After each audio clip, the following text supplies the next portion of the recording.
it's the right time to rock the night away. Jingle bell time, it's the swell time to go riding in a one-horse sleigh. Giddy up, jingle horse, pick up your feet, jingle around the clock. Mix and a mingle and a jingle and beat. That's the jingle bell, that's the jingle bell, that's the jingle bell rock.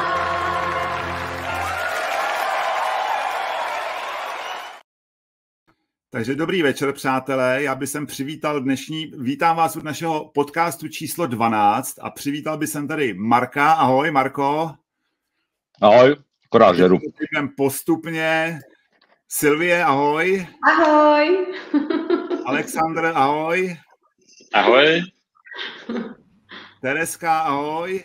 Ahoj. Milan, ahoj. Všetkých zdravím.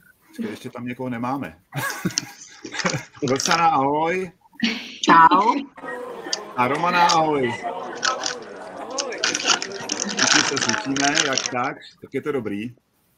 Tak, vítám vás u dnešního podcastu číslo 12. Je nás tady trošičku víc než obvykle a má první otázka dneska bude, co vám tady ten rok, protože tím budeme vlastně uzavírat letošní rok, co vám tady ten letošní rok vzal a hlavně pozitivně, co vám dal. A budeme to brát postupně, takže teďka může začít třeba Marko. No. Ty vole, já myslím, že nebudu odpovídat. Nebudeš. Dobře. Co mi dal? Dal mi novou ženu. Druhou. Dal mi 3. místo v Open Art Festu, takže jsem dostal diplom. Ne, tak teďkon to. Každopádně. Tenhle rok vlastně byl, dá se říct, první, který jsem začal vlastně se malováním a tetováním živit na živnost, takže už opravdu jako profesionál teda. A potkal jsem skvělou ženskou, takže jsem si ji vzal. Procestovali jsme spousta hezkých míst a co se týče jako práce, tak dal mi nový klienty na tetování výborný a dá se říct, že obrazy vlastně jedu tak nějak standardně, takže tam se nic nezměnilo. A co mi vzal? Ale vzal mi stávání na budík v 5 ráno do fabriky. To určitě. Takže tohleto. A pak mi vzal velký obraz Mickey Mouse. Někdo. Nevíš o tom, Jirko. Takže to byly jediný 2 ztráty, no. Takže tak, no. Děkuji. Dobře.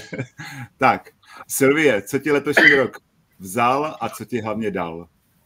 Ahoj, já raději začnu tím, co mi vzal, protože jsem zažila takový, jak já miluji ty zvířata, velmi smutný rok. Mě odešli do nebíčka 3 zvířata letos a jako šlo to jedno po druhém. Radši začnu tím smutným, ať se toho potom zbavíme, takže pořídila jsem si některé nové mazlíčky, já s nima žiju, mám to jako děti, takže to bylo hrozně těžké. Některé věci byly úplně nečekané, třeba roční fenka, ale už jsme to nějak překonali a doufám, že v novém roce už to zdraví těch mých zvířat bude aspoň dobrý. A co mi dál? Malování teda. Vlastně absolvovala jsem první 2 zahraniční výstavy v galerii Steiner ve Vídni a v Itálii. Získala jsem první ocenění v Itálii, nějaké mezinárodní poroty.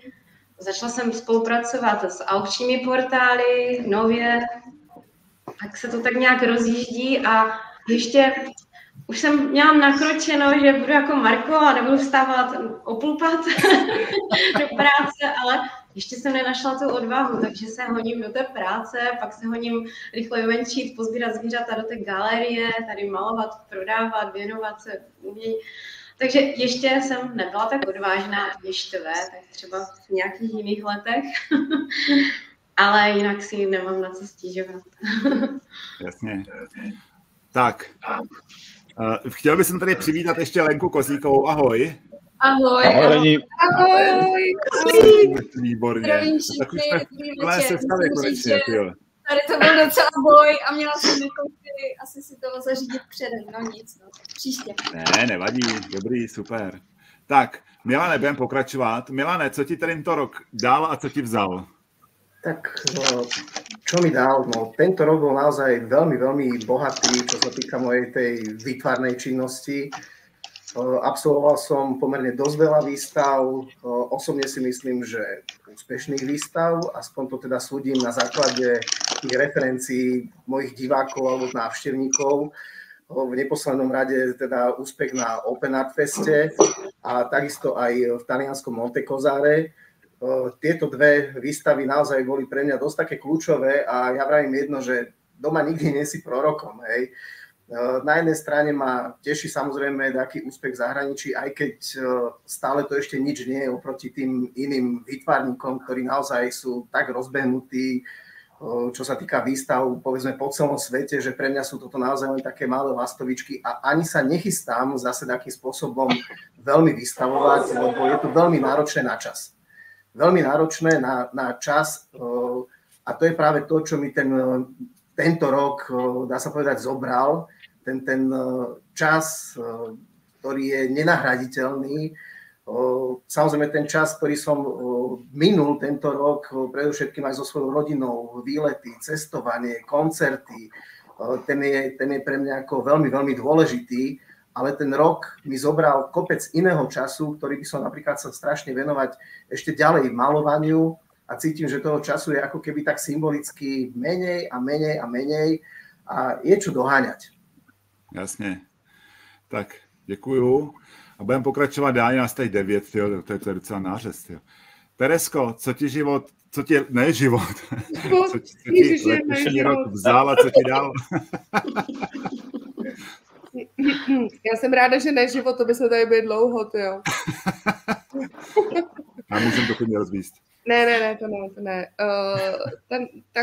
Asi taky začnu tím, co mi tenhle ten rok vzal. Asi pro mě zásadního vzal mi moje staré bydlení a s tím i jednu kamarádku. Ale naopak zase mi dal nové bydlení a hlavně mi dal spoustu krásných výstav u nás v galerii a spoustu nových lidí, který jsem poznala. A já jsem si teďka tady během toho, co všichni mluvili, tak jsem si takhle rychle projela fotky v telefonu jako rok, takhle, abych jako viděla a zjistila jsem, že jsem toho získala mnohem víc, než jsem ztratila. Takže jako za mě rok 2023 super. Jasně, skvělý. Tak, budeme pokračovat dál.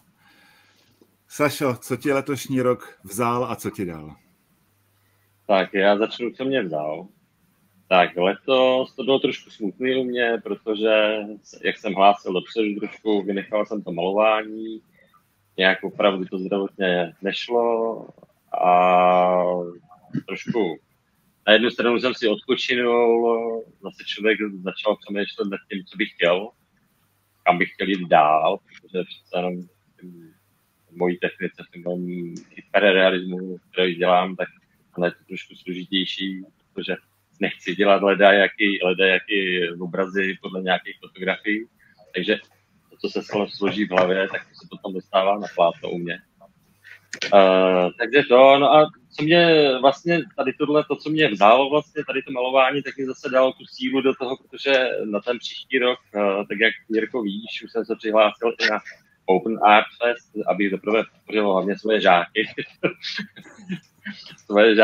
Aby tam zase neměli ostych samozřejmě v tom vystavování, ale chtěl bych tam teda představit taky něco novýho, tak jak to bylo tehdy v roce 2018, takže taková ta premiéra bude i na Open Art Festu. No a na ten příští rok, co mě dal vlastně, že bych se ten příští rok chtěl, to ještě pořád to neví to Ivča, ví to tak Tereska a já, protože mě do toho uvrtávala tady, že bychom měli vystavit si Ivču společně.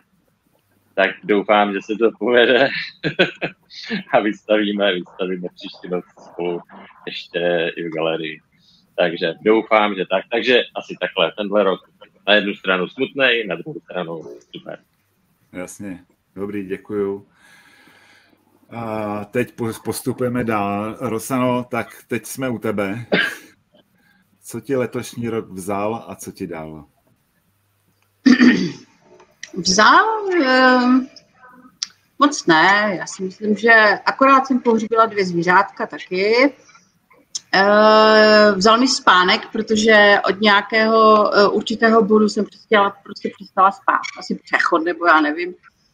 Tak je spánek, nespím. A dal mi nový náhled na tvorbu jakožto týmového hráče, protože když jsem přišla do Čech, tak jsem měla takový ten štelung ze zahraničí, kde člověk jde víceméně korporátně kopředu, protože ho tam nikdo nezná a to pole je tak velké, že tam je spousta tisíc lidí v jednom městě a ten Londýn je prostě tak probarvený, že se tam nikdy nikdo nesetká. Teď jsem přišla tady a plnou nohou jsem najela na tady tenhle ten svůj styl, který pro mě fungoval v zahraničí. A zjistila jsem, že tady tohle je menší a komorní scéna, kde se znají všichni, to znamená, že když něco řeknu, tak se to pár lidí řekne a já to dostanu hned zpátky a slyším se pořád, vidím se pořád a všichni mě vidějí. A už jsem se měla tak jakoby trošičku plné zuby a říkala jsem si, když já se mám plné zuby, tak vy mě musíte mít totálně plné kecky. Tak jsem říkala spíš, že bych chtěla opustit solové výstavy a začít spolupracovat a ty galerie, které se mi vlastně nabízí mi výstavní místa, tak přibírám kamarády, protože si myslím, že je to hezčí tvořit s ostatníma pro ostatní, než být furt někde Rossana Motor, zase Rossana Motor, zase Rossana. Já toho mám trošku jako halus, ne, když to nechci vidět. Chci vidět tým, lidi prostě, tvořit s lidma, pro lidi. Takže to mě dá takový nový náhled a mně se ten náhled strašně líbí. Proto jsem opustila víceméně solové výstavy, nebo ideu těch solových výstav a nasadila jsem úplně jiný pracovní styl. Mám kolem sebe spoustu přátel, kteří jsou skvělí, pár galerií, které spravuju. Jednu stavím, dokonce jsem teď dostala stavební povolení konečně v památkářské zóně, takže budu stavět komunitní centrum, aby moje máma měla kam chodit na čaj s holkama, bo se starám o starou mámu a prostě hodně věcí věděl, takže bylo to fajn. Skvělý. No a život samozřejmě, že jo, život, jsem ráda, že jsem tady, bo já jsem měla být dávno pod Brnem a teď to je právě super, protože tohle byl finální rok celých těch procedur, magnetických rezonancí, CTček, furt Černobyly procházet a teď jsem byla strašně ráda, že to bylo čistý, takže dal mi život. Bomba. Jasně. Děkuju. Tak, teďka uvidíme, jak budeme slyšet Romano, tak teďka jsme u tebe. Co ti letošní rok vzal a co ti dal? My tě neslyšíme.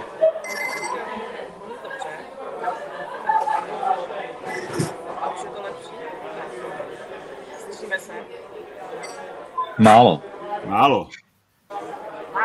Tak já budu víc křičet, už je to lepší. Super, tak já si myslím, že já to zrychlím, protože jak jsem v práci, tak to bude takový náročnější. Co mi vzal mi 2 milované osoby, pár iluzí, to mi vzalo hodně a spíš bych vyzvala ty pozitivní věci, to byly 2 ocenění za obrazy mezinárodní, což mě strašně překvapilo, zároveň potěšilo, spousta nových lidí, co jsem měla vlastně jako možnost poznat nejenom v zahraničí, ale i tady u nás. Takže vlastně samý pozitivní. Pořád můžu malovat, takže je to dobrý. Já asi bych také zkrátila, protože tady je hrozný hluk, takže já se omlouvám. Takže si myslím, že takhle ve zkratce asi vesměs pozitivní to byl rok. A uvidíme, co bude další. Jasně, děkuji. Díky. A poslední připojivší Lenka. Ahoj. Temná komora, tady koukám. Ahoj. Takže stejné otázky, co mi vzal, Dám ti stejnou otázku. Co ti letošní rok vzal a co ti dal? Tak já asi začnu tím, co mi dal, protože toho bylo podstatně víc, za což jsem teda neskutečně ráda. Dal mi vytoužený vnitřní klid, takovou tu spokojenost, že konečně jdu tou správnou brázdou, což je asi jako nejžádanější pocit, co jsem chtěla jako poznat, nebo co jsem si mohla vůbec představit, že poznávám. Dal mi spoustu nových lidí kolem mě, ale opravdu takových těch, který chce člověk kolem sebe mít, takovou tu, že když jdete prostě tou správnou, že jo, cestou, tak oni vám ty lidi tak jako, jak se říká, přicházejí. Spoustu malířů, ze kterých se fakt stali dobří přátelé. A dal mi nový vhledy, nový myšlenky, dal mi spoustu dalších příležitostí. Dal mi taky trochu víc kuráže a dal mi dost energie. Takže já jsem za tenhle rok neskutečně vděčná. Co mi vzal je, já vím, že mluvím trochu abstraktně, ale to se asi nabízí. Co mi vzal je komfort, ale vlastně je to dobře, protože to je takový dobrý motor, jakože člověk nespohodlní, takže za to jsem vlastně ráda. Potom mi vzal částečně strach, jo, protože on se člověk jako bojí toho, co nezná, nejtypičtějc, tak já to jako teďka poznávám a jdu proti té zdi, takže vlastně i ty negativa si tak nějak jako přetvářím v pozitiva a jsem ráda za to. Jo, a taky mi dal pár šedivých vlasů navíc a pár dalších vrásek, ale i s těma jsem v míru. A ne, protože mě bolí hlava, tak mám kulik, ale no vlastně všechno dobrý. Já jsem ráda i za ty negativa, takže spokojenost. Skvělý. Marko? Jirko, a taky odpověz ty na to samý, já jsem viděl i Ivanku Výchovu, že psala to samý, takže tomu neutečeš, jako já jsem se chtěl stejně zeptat, takže povídej. Co mě letošní rok vzal, mě nevzal nic, vlastně je škoda, že už utek, takže jako mě jako nic zásadního nevzal. Co mě dal, tak to byl neplánovaný přírůstek do naší rodiny, tak to byla malinká Lucinka. Je to trošku nářez, ale je to krásný. A co mě dal mě vás, což bylo hezký, že jsme se zase sešli po 2 letech. Dal mě takový větší přátelství s Markem, protože jsme se začali docela častěji jako scházet a je to super všechno, podle mě. Jako no. Takže já jsem jako spokojený jako za to, co mám a já bych jako neměnil a takhle. Takže tak je to jako u mě. Jako. Tak, a teď už máte takovej volnej, že si takhle můžete jako povídat klidně sami mezi sebou a ptát se sami mezi sebou, teda klidně. Jak budete chtít. A Marko, můžeš, zase si mával, tak můžeš ty. Ne, tentokrát jsem se ohnal po mouše, ale no, tak dobrý. Tak se zeptám všech, kde strávěj Silvestra, to by mě zajímalo. Postupně, tak začneme. Silvie. Já jsem byla doma. Já celý rok někde pořád lítám a vůbec nejsem doma, tak jsem se věnovala, byla jsem doma. Takže jsme takový... A tenhle budoucí Silvestr budeš kde? Asi taky. Stejně, doma. Tak. Dobře. Milane? No, keďže ja mám manželku z východu, z Bardejova, a máme to viac menej tak ako keby na striedačku, že či už Vianoce alebo Silvestra, raz sme tu alebo raz tam, tak teraz nám to vlastne vychádza tak, že ideme do Bardejova. Krásne, malebné, historické mestečko, čiže tam si užijem taký ten pokoj, kde absolútne nič nemusím robiť, všetci sa o mňa starajú. Je to veľmi príjemné a v podstate odtiaľ by sme potom mali ísť ešte na taký malý výlet, rodinný výlet na Donovali, trošku si užiť sneh, ktorý tu zatiaľ nemáme. V posledné roky je tu naozaj taká tradícia, že 2 týždne pred svatkami a pred Vianocami nám tu nasneží, napadá, a do Vianoc sa to roztopí, teraz tu máme vyslovene jar, tak uvidíme, že či si tu užijeme ten sneh na tom východe, lebo predsa tam je to trošku také chladnejšie, surovejšie a príjemnejšie. Ja mám v zime rád, keď je zima a sneh, takže ten Silvester by mal byť, predpokladám, asi tam. Skvělý, děkuju. Teresko? Já Silvestra ještě nevím, já ho nikdy moc neplánuju dopředu, podle toho, jak všechno vyjde. Já mám letos si moje maminka zlomila krček v kyčli, takže mám 2 verze Silvestra. Já jsem chtěla dělat takovou open party na mé terase v novém bytě, tak buď se maminka přidá, anebo pojedu za ní, takže nevím.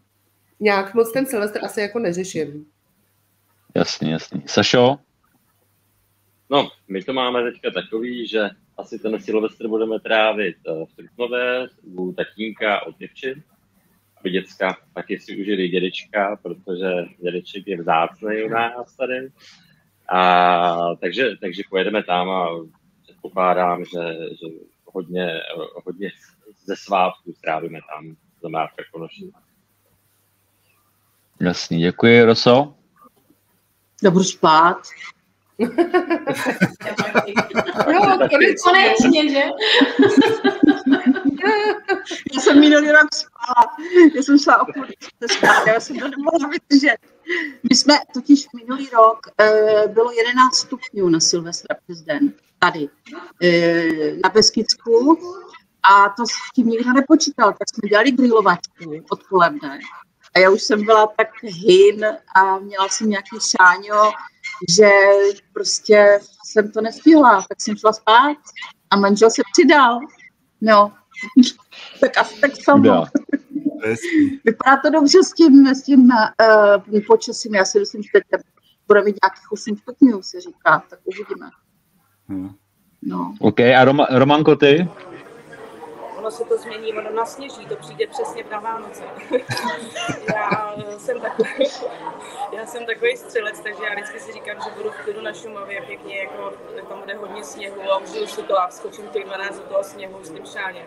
Někdy se mi to zatím nepodařilo, takže možná letos, ale říkám, nevím ještě, jak to všechno bude, tak jsem jako to mám úplně naplánovaný, protože vždycky si něco naplánuje, je to po každý jinak, takže nechávám to zatím otevřené. Uvidíme, možná v Praze, těžko říct. Jasně, díky. Lenko? Já budu slavit, ale nevím, jestli bych to nazvala slavením, prostě budu trávit konec roku v rodinném kruhu. Já ten Silvestr obecně moc jako neberu jako nějaký symbol, že by se mělo slavit, ale ráda ho strávím letos s rodinou na Vysočině. Děkuju. Jirko? Já? Ne, my každý rok jezdíme, my máme takový dva přátelé, kluci bydlejí tady kousek za Prahou, mají tam takový statek. Už spolu bydlejí strašně dlouho, asi 10 let spolu žijou, ne, že spolu bydlejí. A my vždycky vezmeme děti a každý rok za nimi jezdíme na Silvestra. Takže vždycky jsme u nich jako na Silvestra. Takže to máme jako takový je to taková už taky taková rodina menší, no. Takže vždycky jdeme takhle za klukama, oni jsou takový vtipný, tak to máme takový veselý vždycky. Takže tak, to bude u nás. A jak to bude u tebe, Marko? Jo, no u mě, vzhledem k tomu, co se stalo minulý rok, tak budu tenhle rok radši doma. Takže s rodinou, co se mi stalo? No, byli jsme na nějakém wellnessu v Dobříši s manželkou a ještě s kamarádkou. A no takhle, abych to zrychlil, zeblil jsem jim tam celý dvůr a půl náměstí. A za 14 dní mi přišlo od městského úřadu z Dobříše obálka, ne? Říkám, tyjo, jestli to měli na kamerách, víš, jakože to zaplatím úklid a takovýhle. Ale naštěstí to bylo jenom pokuta za rychlost, to zase pro změnu, takže to se vyřešilo a tenhle rok budeme se ženou a s rodinou u nás prostě doma v klidu, no. Takže tak. Jinak, přátelé, musím říct, že Marko nepije teda, jo. To je ještě no právě, no. Taky ne. Tentokrát jsem ochutnal, no, nějak to nedopadlo. Máme tady dotaz Vox Populi. Jaké jsou vaše plány na rok 2024? Tak to budeme brát postupně. Marko, jaký jsou tvoje plány? Plánuješ nějakou výstavu konečně?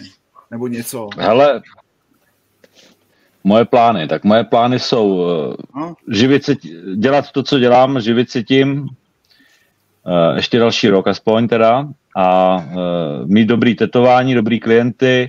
Co se týče výstavy, hele, jako neplánuju, no. Na to, abych něco vystavil, musím mít v obrazi, no. Takže já prostě nějak to musím nějakým způsobem nějak zrychlit a začít dělat něco, a abych něco měl, no. Protože už právě toho moc nemám a nějak mi to nejde teďkon, takže to je takový jako zdlouhavý proces a jinak plánuju nějaký cestování se ženou určitě, no, někam se podívat a tak, no. A pak plánujeme něco spolu, že Jiří, ale tak to je zatím ještě... To je tajný. To je tajný, no. Takže tak, no, nějaký projekt. A těším se na Open Art Fest, tam určitě budu s váma, no. No, to jsme rádi. Sylvie, jaký máš plány na rok 2020? No, já už mám domluvené 4 výstavy, ačkoliv jsem letos příští rok chtěla teda jako spíš odpočívat, ale už mám 4 a za dnešek mám asi 8 mailů, tak něco z toho asi dalšího tam napadá. Takže už dnešek mi zbortil moje plány, tak já raději nebudu plánovat, jak to chodí, tak tam jedu. Jako chci se zúčastnit Prague Art Meeting, galerie Gambit, to je hned leden únor. Výstava potom v Ostravě naplánovaná, potom v Semilech Original Gallery Art nabízela, tak jsem se přihlásila, zkusím Open Art Fest, jsem se hned přihlásila. A to, co tam dneska bylo, znělo velmi zajímavě, možná rok v Praze v jednom obchodním centru. Uvidím, co z toho vypadne ještě nějakou spolupráci s panem kurátorem Mózou ze Slovenska, možná rozjedeme, tak uvidím, vypadá to hezky.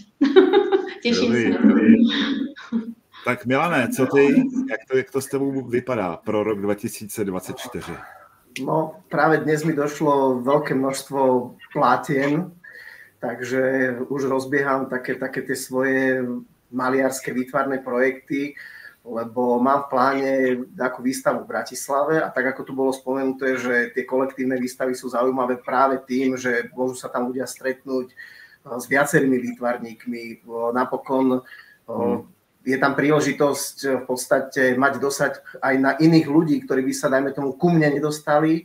A ja zase nemám absolútne problém s tým, aby naozaj tí výtvarníci si vzájomne pomáhali, aby, dajme tomu, aj moji fanúšikovia videli zase tvorbu iných maliarov, iných výtvarníkov, ktorých tiež obdivujem. Takže keď je tam takáto vzájomná fúzia, je to také skvelé. No a hlavne teraz mám čo robiť, tak ako som povedal, že ten minulý rok mi zobral čas, hej, tak ešte nezačal ten nový a už mi ten čas kradne, lebo v dubnu bude výstava, ako moja teda autorská výstava v Prahe v divadle Pod Palmovkou, kde teda všetkých srdečne vítam. A určite by som chcel ešte aj niekde teda do zahraničia, mám také plány, ale o tom nebudem teda zbytočne rozprávať, lebo to je ešte tak ako vo hviezdách. A keď aj v zahraničí, tak ja to zase rád spájam práve s tým, že môžem vycestovať s rodinou. Čiže nie je to ani tak o tom, že silou, mocou idem niekde vystavovať, ale ide o také tie spoločné rodinné zážitky, aby raz, keď budeme sedieť na tej pomyselnej lavičke pred domom, aby sme mali na čo spomínať. No a v neposlednom rade, na čo sa ako veľmi teším, tak je samozrejme Open Art Fest s tým, že ak platí naša dohoda, Jirko, tak ako ja som tam. Čiže nezabudni si vyčiarknúť ten môj kútik a môžeš so mnou počítať. Skvělý, děkuju. Teresko, co ty plánuješ, jaký máš plány na rok 2024 a klidně svoje osobní a klidně i z galerií, to je jedno, jak chceš. Já mám v plánu co nejlíp pomoci své starší dceři dostat se na správnou vysokou školu, což nebude úplně jednoduchý, ale snad. A mám v plánu si vybudovat na své terase novou zahradu. A co se týká galerie a práce, tak mám v plánu to, co všechno je naplánované a těším se na to a doufám, že všechno klapne. Klasicky, že zase přežijeme rok, že se všechno povede a možná i třeba taky se objevím zase na Open Art Festu, že jo? Nevím, jestli mě tam někdo pozve, že? Vidím. Já tě tam pozvu. A já tě ráda uvidím. Ne.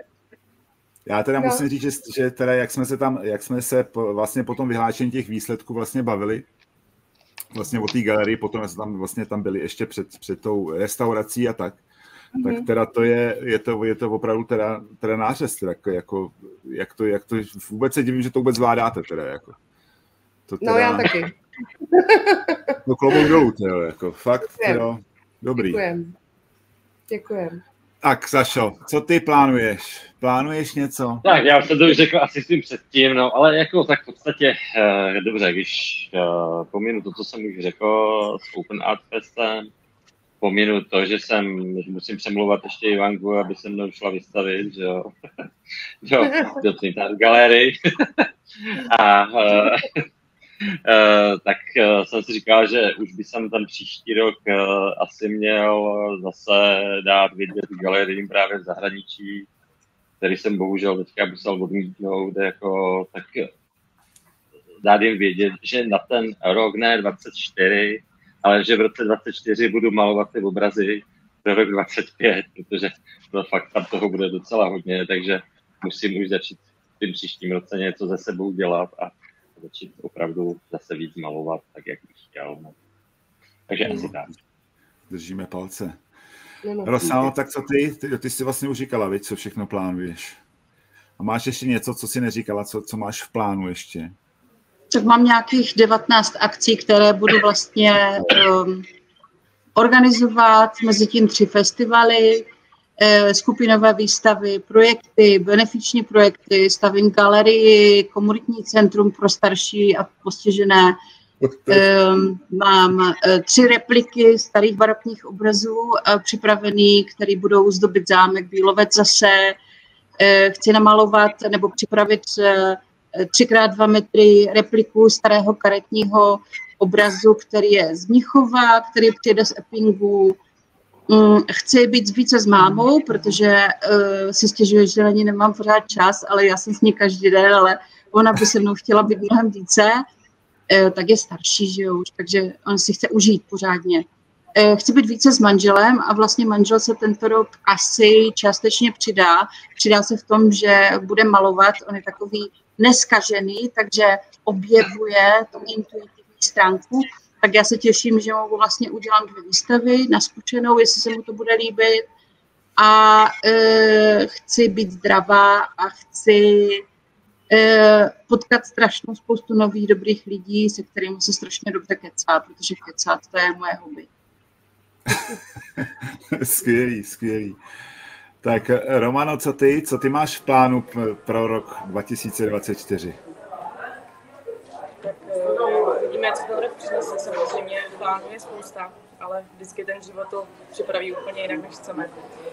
Určitě chci dotáhnout tu věc, kterou jsme vlastně začali, to je to s těma dětma, protože vlastně ten rok jsme to nedotáhli ke konci, protože trošku nám byly házený klacky pod nohy, takže jsme se rozhodli, že prázdniny jsou naše, takže připravujeme právě takový summer camp pro děti.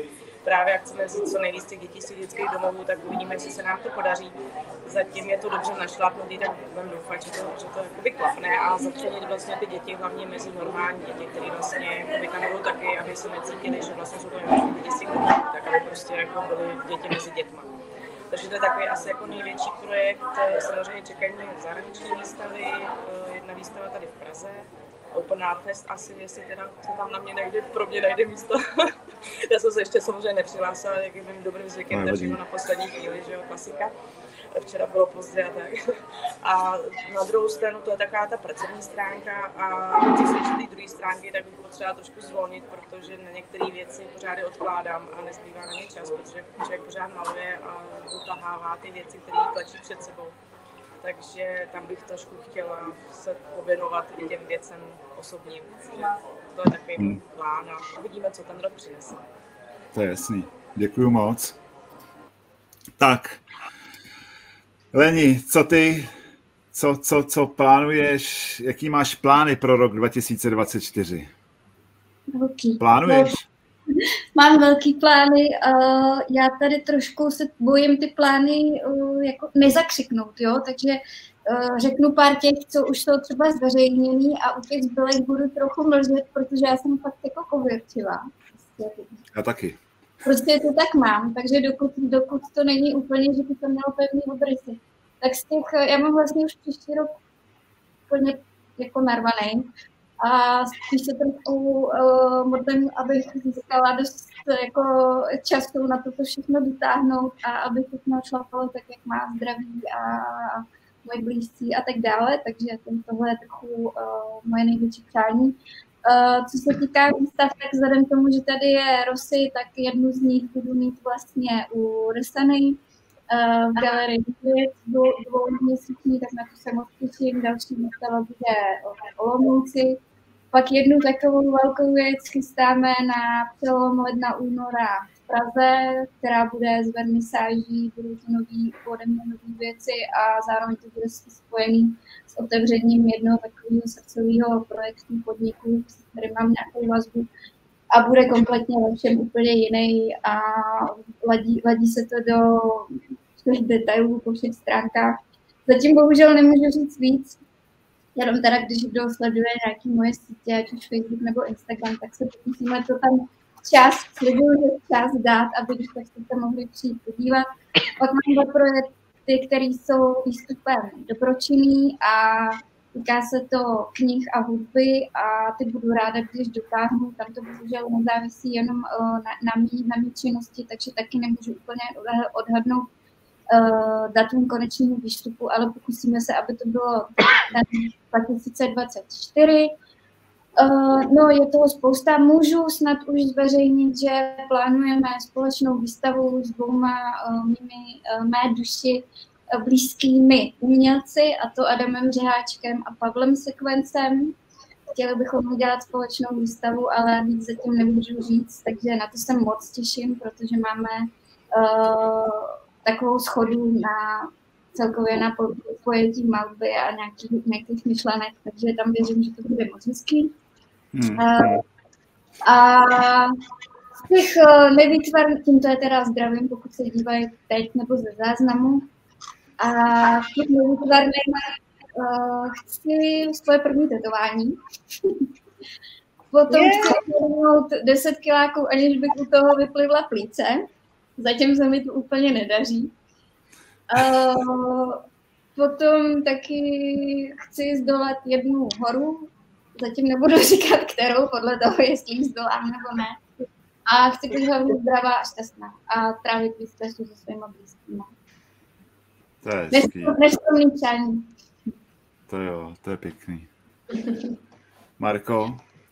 No já ještě jenom teď bych chtěl, vrátím se k tomu, jakože co minulý rok, protože tam vlastně, ty si říkal, jakože přátelství naše a tohleto, samozřejmě i s Danem, že jo, protože minulý rok vlastně, nebo tenhle ten rok vlastně byl jako přelomový v tom, že my jsme se dali dohromady s Danem a s Jirkou.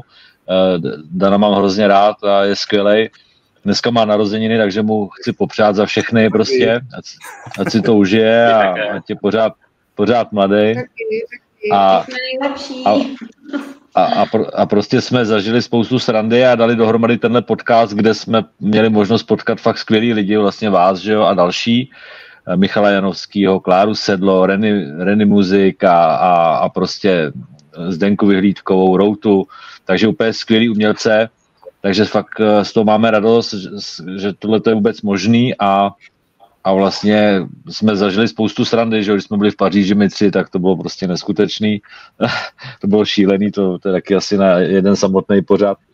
Ale tak tohle to, no. Chtěl bych poděkovat tomu vlastně Danovi a Jirkovi za to, že jsme to dali dokupy a připravujeme něco dalšího nového, takže furt se bude něco dít, no. Můžu ještě, já jsem zapomněla za svoji galerii, ještě tady máme v plánu 12 výstav. Hezky. Taky se tomu věnuji, každý měsíc tady mám jinou výstavu. Lenku jsme měli letos, že? Tak čekají nový. A jak ti jde ta galerie vůbec? Jako chodí lidi a jako je to dobrý? Chodí lidi, ale jsou měsíce, kdy to fakt pokulhává, třeba léto.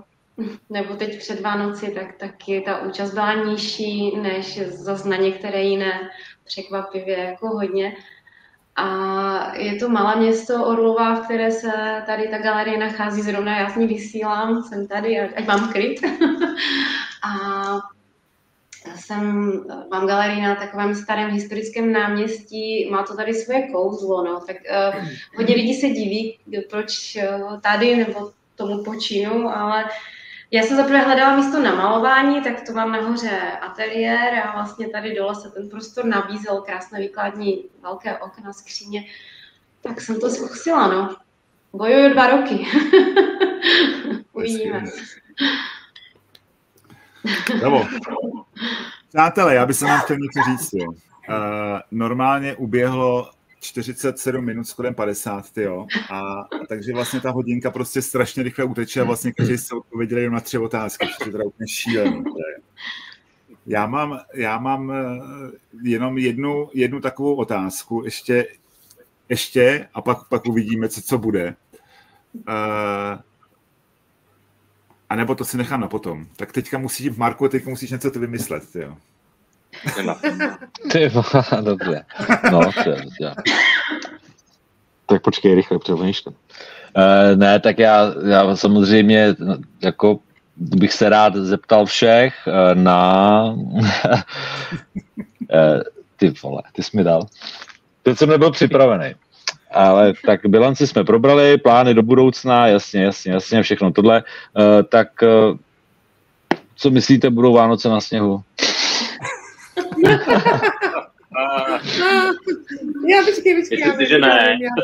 Počkej, já vím. Hele, u nás jo, já jsem si zastříkala okna tím umělým sněhem, takže v pohodě. To máme taky. Tak, to je skvělý. Tak dobrý. Tak to je skvělý. Tak my jsme v horách, tak u nás to bude. Ale tady je to na horách, že jo? My jsme mezi Jeseníky a Beskydama a to se tady pořád střílí, takže to může být jeden den 10 stupňů a druhý den -5 a po kolena, že jo? Ale tak jako nikdo nikdy neví, ale já jsem připravena na všechno. No jasný, jo. A jak to je vůbec, Milane, u vás na Slovensku teďka? Jaký tam máte počásko? Teraz je to bieda, je to teplo, dnes bolo slnečno, krásne, vybehol som pred dom iba tak v krátkych nohaviciach a tričku a vážne to slnko sa tak oprelo, takže ja to vidím blede. Naozaj je to taká tá tradícia, že každý rok 2 týždne pred Vianocami napadá sneh a potom sa to úplne roztopí, takže nevidím to veľmi ako ružovo, ale napríklad z okien dnes bol krásny výhľad, my vidíme rovno na Alpy, niekedy je to úplne že úžasný výhľad a je vidieť, že tam ten sneh majú, že hore tie končiare sú normálne zasnežené, ale je to ďaleko. Jasný. Teda já vám něco řeknu, je teda v tom Kulichu to je úplně příšerný vedro, tyjo. Tak. Teďka tady mám pro vás, Ivanka samozřejmě tady hned přispěchala s pomocí. Nejoblíbenější vánoční pohádka film. Já vím. Kdo ví? Čerty nejsou žerty. Dobrý. Teďka Romana. Popelka, to je jasný. Sopelky to nejsou Vánoce. Ale bez tý starý, ne úplně ty starší, jak je tam Šafránková, tak to je prostě ty novodobí, to je strašný. Ale Popelka si Šafránková, to je úžasný. Bez toho nejsou Vánoce. Popelka. Rosana, máš něco oblíbenýho? Mně se líbí ta s tím myším kožiškem. Jo. Myší kožišek. Princezna. Jo, to je ono. Myší kožišek. Souhlas. Co Lenka, máš nějakou pohádku? No mě už to trošku vzala Terka. Ty nejsou žerty, to je legenda a já mám pak ještě, já nevím, ale Tajemství hradu v Karpatech úplně miluju. Jak tam je ten vynálezce a Kopecký a tak dále, to je prostě legendární film za mě a mám ho prostě spojený s Vánocem. Nějak. A počkej, a nějaký film máte někdo nějaký? A nemyslím Mrazíka, tyjo. Já třeba mám ráda. Takový dobrá komedie. Jako vánoční film? No. Ale sám doma je dobrý, mě to baví. Taky, no. Sám doma úplně nemám rád. No. Jak se to jmenuje, ten z Norska, ten film? Oni najdou Santu v nějakém kuse ledu a je to strašně morbidní. A z toho se vyleze nějaká příšera. Nějaký norský vánoční film. Ten se mi líbí hodně. No nevím. To já myslím, že řekne Láska nebeská nebo něco takového. Grinch je ještě dobrý, že jo? Já se na telku moc nekoukám, takže nevím. Jo. Ale pohádky, jo. To vám ukážu. Marko mi poslal ten obraz pro moji dceru, jo. Ježiši, ne, já se bojím. Že prej je vánoční, jo. Jo, hele, no tady je. To je super. Taky jsem čekala nějaký horor. Jo, jasně. Krásný. Ale toto dnešné děti už nerozhádže.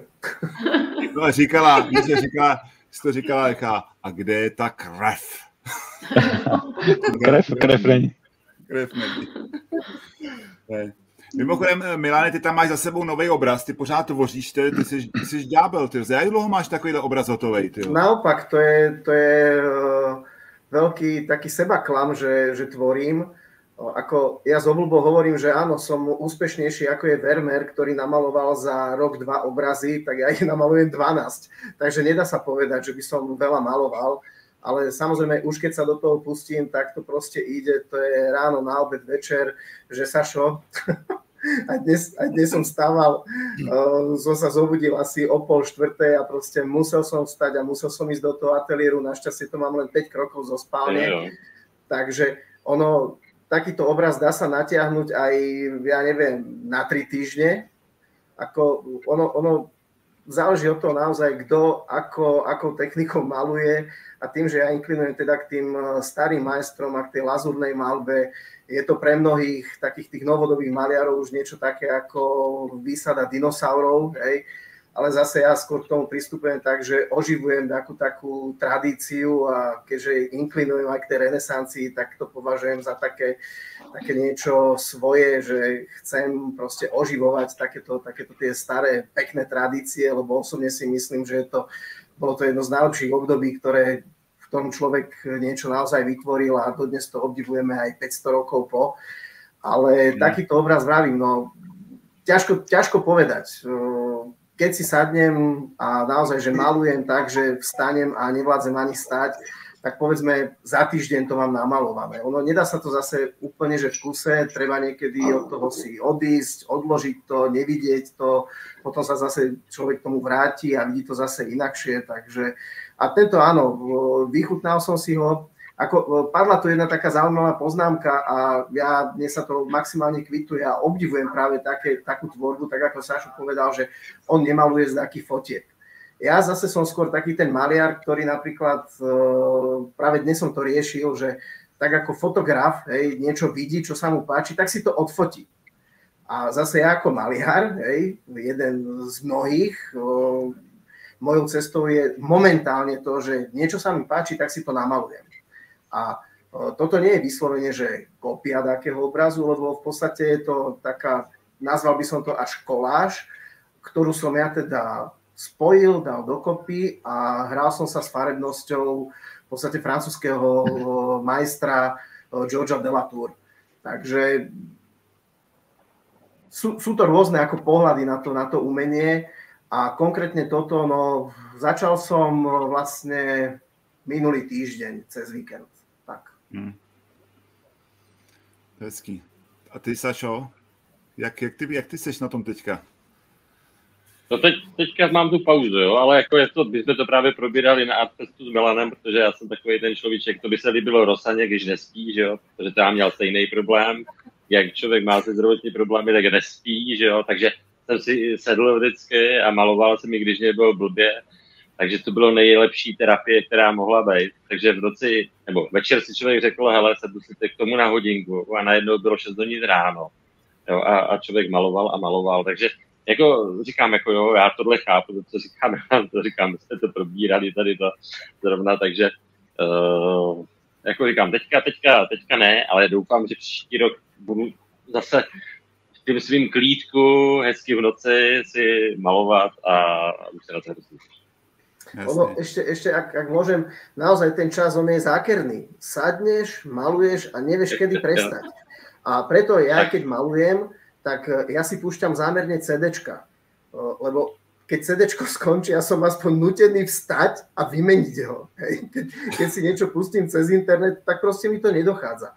A tu som aspoň nutený naozaj sa postaviť z tej stoličky, zobrať si CDčko, urobiť ten drep, čupnúť si k tej veži, strčiť to tam, hej, a viem, ako mi uteká čas. Ale keď si niečo pustím cez internet, to je konečná. Tam naozaj strácam prehľad o čase. Manžel to vždycky řeší tak, že mě řekne, ty jsi nebyla 2 hodiny čůrat, musíš se napít, tady máš sendvič, uvařil jsem oběd a je 10 hodin, by si přemýšlet na tom, že se půjde spát. A já to taky tak mám, že si pustím jako hudbu do sluchátek, on potom přijde a napomene mě, ale je to fakticky kritické, no. A hlavně, když se dělají ty starožitné, ty starodávné obrazy, ty staromistrovské a teda, tak to si člověk totálně jakoby odsvojí a nepatří si v ten moment, protože to je tak náročné, že a hlavně teda jako u mě, jo, když dělám něco, co není v mý hlavě, ale musím to kopírovat, tak nepřemýšlím. Tak vloženě vypnu, ale samozřejmě zapnu čas. Hlavně ty malinký štětečky. A jak to máš, Tělenko? Taky v noci tvoříš? No, já docela jo. A hlavně teda asi se tady shodneme na tom, já teda CDčka už jsem vyřadila. A teď to nemyslím nějak zle. Stačíš od výhodu. Takže stále sedíš. A hlavně si neumím představit, že bych si všechno jako dávala na CDčka, takže já teda prostě jedu na Spotify a to má bohužel tu nevýhodu, že to prostě jede, že jo, takže já nemám, ani vlastně tady není jako v okolí, kdo by mi řekl, hele, pojď se vyčůrat. Takže já tam tyhle stopky vlastně vůbec nemám. Takže pak se prostě fakt občas stane, že jako začne svítat a tak podobně, no. Ale je to přesně o tom, že když člověk jako chytne tu, on by se tomu dalo říct slina, ale ten tah, tak jede ale nevnímá ten čas, no. Takhle to je, no. A pak dojde prostě síla, no. Dojde šťáva. Nebo já nevím, čaj třeba dojde a tak. Co ty, Marko, taky pracuješ v noci? Já spinkám, kamarád. Ne, já v tomhle to mám úplně jinak asi. Já prostě ráno stanu, vím, že něco jako bych měl, tak si tam k tomu vlezu, hodinku třeba si tam s něčím jako patlám a pak jdu pryč a třeba až druhý den jdu okolo, tak zase si vlezu na hodinu nebo na půl hodiny a někdy se mi povede to udělat za tu hodinu a někdy prostě to je na díl, jako teď jsem něco dělal, tak jsem u toho strávil asi 6 hodin dohromady, jo, jako, takže je to takový nárazový, no, prostě pak přijdu z práce, sednu si k tomu na 10 minut, udělám takhle 2 tahy, nebo se mi tam něco a zase jdu pryč a je to takový, prostě u mě je to fakt jako, jak jdu zrovna okolo, tak do toho plesknu, no.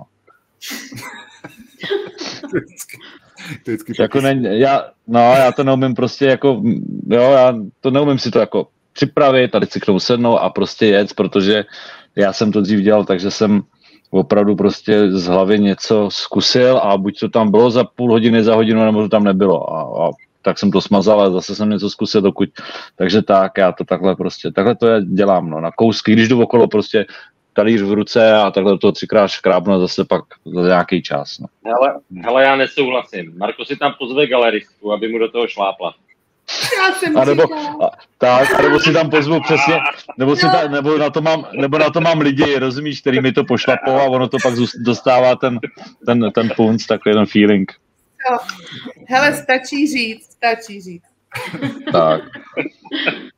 Já jsem viděl minulé Marko zase pálil, jestli jste to viděli, ty jo. Jo, to mě baví, no. Ale to je šílený, jako. To je jako, to já nemůžu říkat.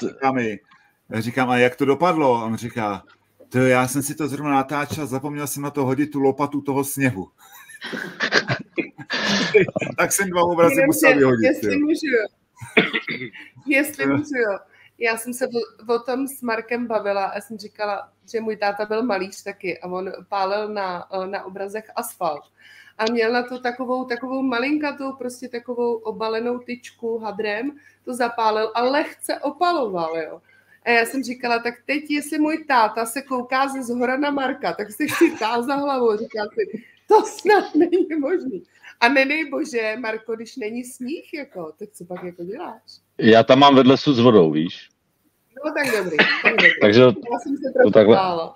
No, ale tady je jediný blbý to, že tam je 50% jako úspěšnost, takže já když dám 4 obrazy a vlastně to hoří, tak to musí hořet pár vteřin, uhasím to a z toho 2 většinou se nepovedou a 2 jako vyjdou zajímavě, no. Takže proto nemám co vystavovat, jo, příští rok, protože prostě všechno schoří. Jo. Všechno schoří, ano. Přátelé, hodinka utekla, budeme se loučit. A já bych po vás chtěl, to je taková moje poslední prosba, jo.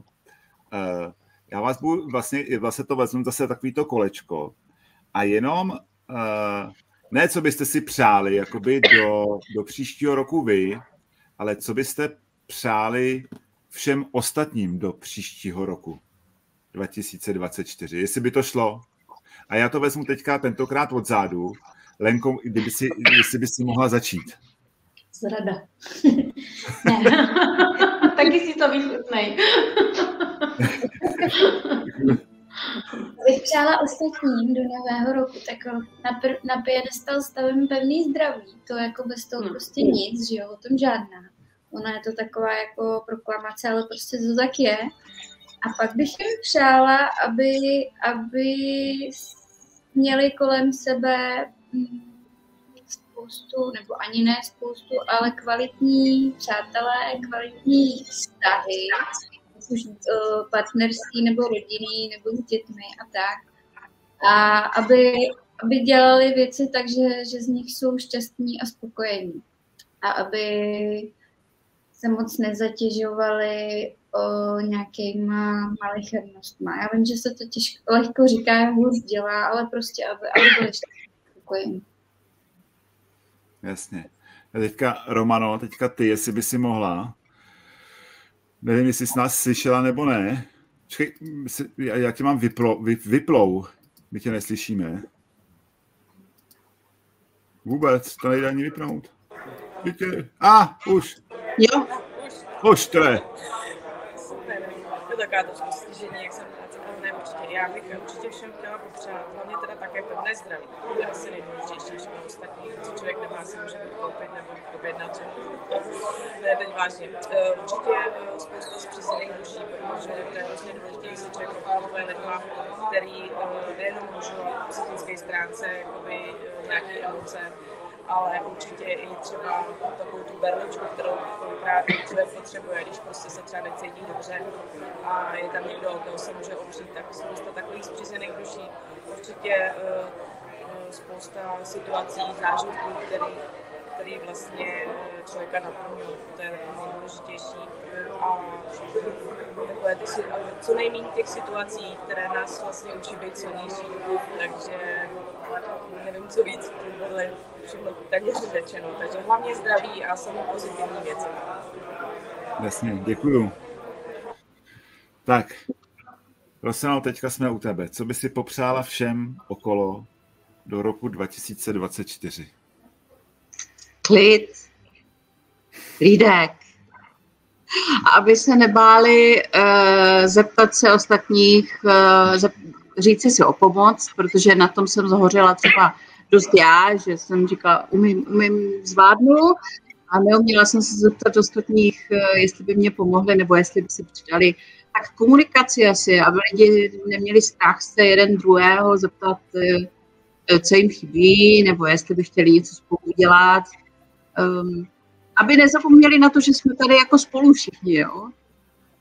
Že to není jenom o tom každý solo, ale že je hezký prostě s těma lidmi pracovat. Jasně. Sašo, co ty by si popřál všem okolo? Tak já asi samozřejmě všem okolo přeju pevné zdraví, to je nejdůležitější věc, která je, tady bylo řečeno. Těm uměleckým přeju hlavně, aby jim to malovalo nebo kreslilo. A hlavně bych jsem přál, aby mezi malířema nebo umělci jako všeobecně v příštím roce nebylo tolik takové nějaké bojovnosti navzájem mezi sebou. Nějak jsem to tenhle rok viděl, bylo mě z toho trošku špatně, bych řekl až. Takže doufám, že to přání bude vyslyšeno a budete k sobě vzájemně tolerantní a budete se maximálně podporovat, protože myslím si, že všichni umělci je potřeba, abyste se mezi sebou podporovali. Těm ostatním samozřejmě přeju, dá se říct skoro to samý, hlavně ať jste všichni zdraví, šťastní, ať vám všechno vyjde, co si budete přát. Děkuju. Teresko? Tak já se budu opakovat, ale zmínit to musím. Prostě přeju taky všem lidem, hlavně zdraví. Je to, zjišťuju, že čím je člověk starší, tím si to furt jako víc a víc uvědomuje. Že pokud není zdravý, tak není nic.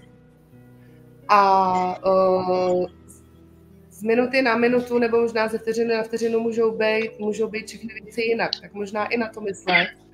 A přeju všem, abyste žili tak, jak jako nejlíp dovedete.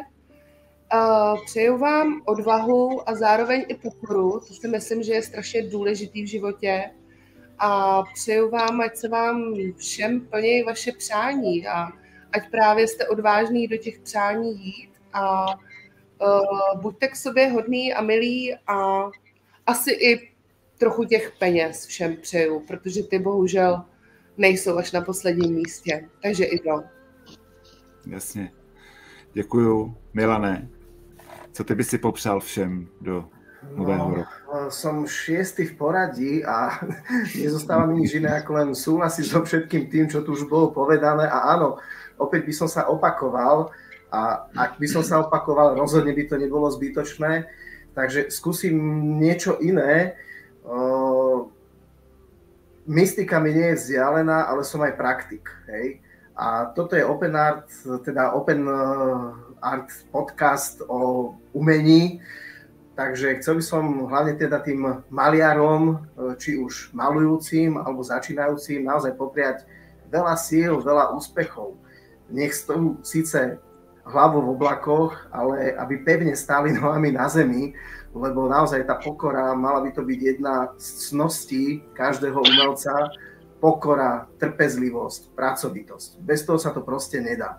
A tie výsledky skôr či neskôr, akým spôsobom sa dostanú, ten vesmír nás proste vypočuje a každého odmení tak, ako si proste zaslúži. Nevždy máme možno pocit, že tá odmena je spravodlivá, ale opakujem, je za tým veľa, veľa práce a to, čo my tvoríme, niekedy je to naozaj až také nedocenené, lebo je to vyslovene rehoľa. To uzatvorenie sa do toho nášho vlastného vnútorného ticha, keď tvoríme tú krásu pre tých ľudí, pre ten svet, aby bol svet naozaj tým ako ja vravím, krajším miestom na život.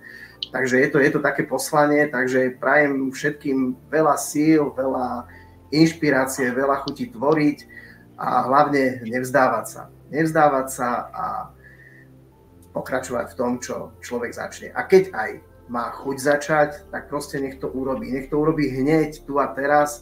A o tom napríklad je symbolický zhodou okolností práve aj ten môj obraz, ktorý som pomenoval tu a teraz, lebo to je tá jediná skutočnosť, ktorú práve zažívame.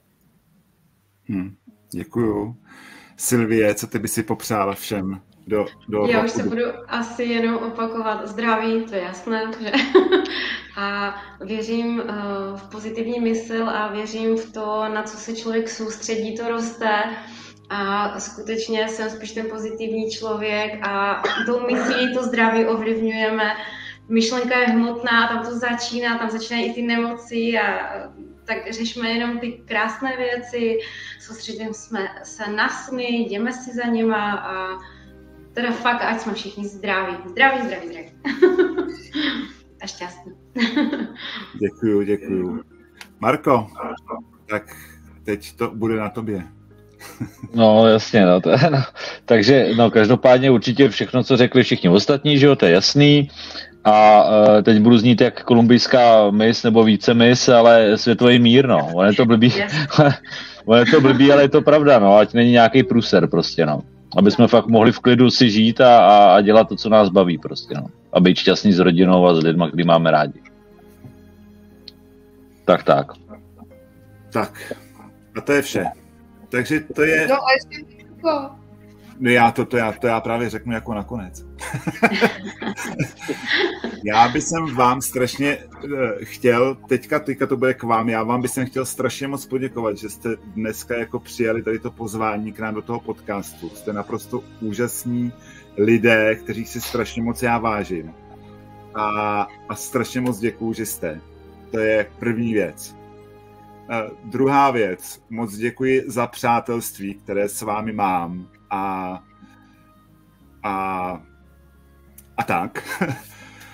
A třetí věc bych všem chtěl popřát, aby měli trošičku víc, aby se tak navzájem neřehnili, nehádali, aby vypustili trošičku i tu politiku a aby bylo mezi lidma trošičku víc lásky, to bych si trošičku víc přál. A jak říkal Marko, je pravda, že ten světový mír je to sice otřepaný, ale je to prostě holej fakt, no. Aby se prostě něco nestalo. Moc krát vám děkuju za to, že jste dneska přišli. Doufám, že se uvidíme příští rok. a děkuju a krásný večer. Zítra krásný den a zase někdy. Děkuju moc ještě jednou.